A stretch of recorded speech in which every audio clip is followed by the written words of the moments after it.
नमस्कार दोस्तों, हमारे चैनल ज्ञानधारा एसटीपी में आपका स्वागत है।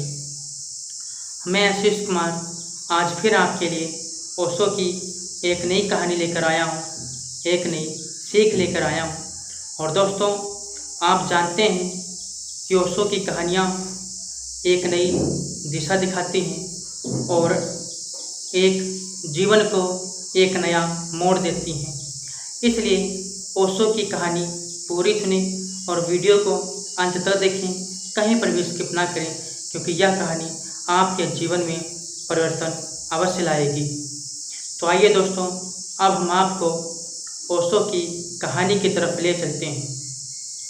जैसे कि एक व्यक्ति था और वह जुआ खेलता था और उसके माता पिता उसकी इस आदत से बहुत परेशान रहते थे, दुखी रहते थे और लोगों ने उसको बहुत समझाने की कोशिश की और उससे लोग कहते कि यह अपनी गंदी आदत छोड़ दो, तो वह एक ही जवाब देता था कि इस आदत को हमने नहीं पकड़ रखा है, इस आदत ने हमको पकड़ रखा है और यह छूटती नहीं है।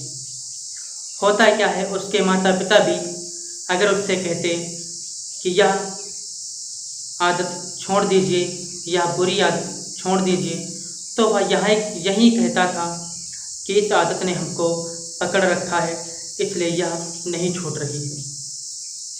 होता क्या है, कुछ दिनों के बाद उसके माता पिता ने सोचा कि चलो इसकी शादी कर दी जाए, तो शायद यह कुछ सुधार ले आए। होता क्या है, कुछ दिनों के बाद उसकी शादी हो गई और शादी होने के बाद कुछ दिन तो उसने जीवन सही जिया और जुआ के पास भी वह नहीं जाता था। लेकिन कुछ दिन बीतने के बाद वह फिर से जुआ के पास जाने लगा और जुआ खेलने लगा, जुआरियों के साथ बैठने लगा। अब उसकी पत्नी बहुत दुखी रहने लगी। उसकी पत्नी उससे कहती कि इस बुरी आदत को छोड़ दीजिए, तो वह व्यक्ति यही कहता अपनी पत्नी से कि इस बुरी आदत ने हमको पकड़ रखा है और यह हमें छोड़ नहीं रही है। होता क्या है, एक दिन उसकी पत्नी को यह जानकारी मिलती है कि एक संत जी हैं और जो भी उनके पास समस्या लेकर के जाता है तो उसकी समस्या का समाधान वह कर देते हैं। होता क्या है, कुछ दिनों के बाद उसकी पत्नी भी अपने पति को लेकर के उन्हीं संत जी के पास जाती है और संत जी से सारी बात बताती है। तो संत जी कहते हैं ठीक है, कल सुबह हमारे पास अपने पति को लेकर आओ।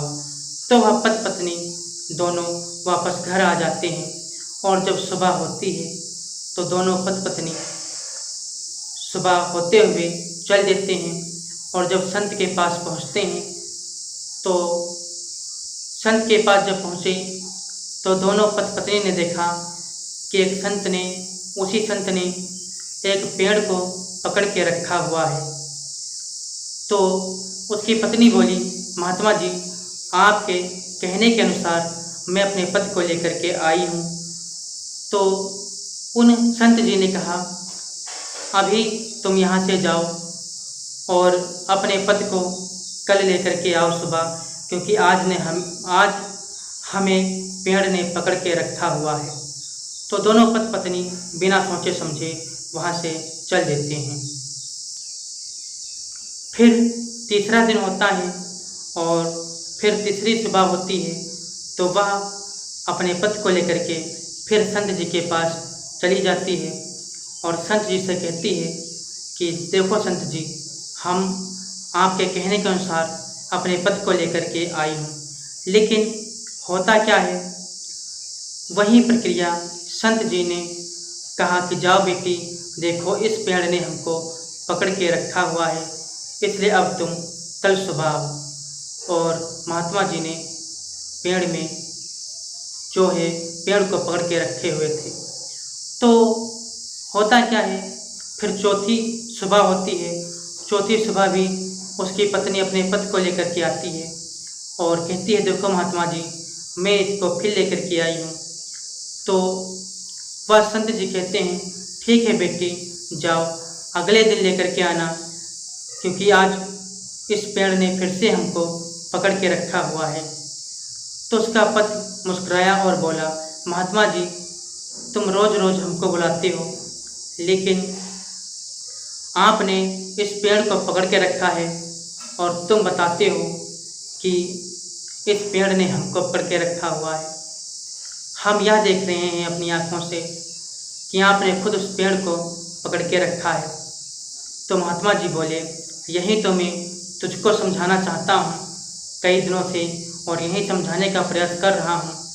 तू लोगों से यही कहता है कि इस बुरी आदत ने हमको पकड़ के रखा हुआ है, लेकिन नहीं, इस बुरी आदत को तूने पकड़ के रखा हुआ है।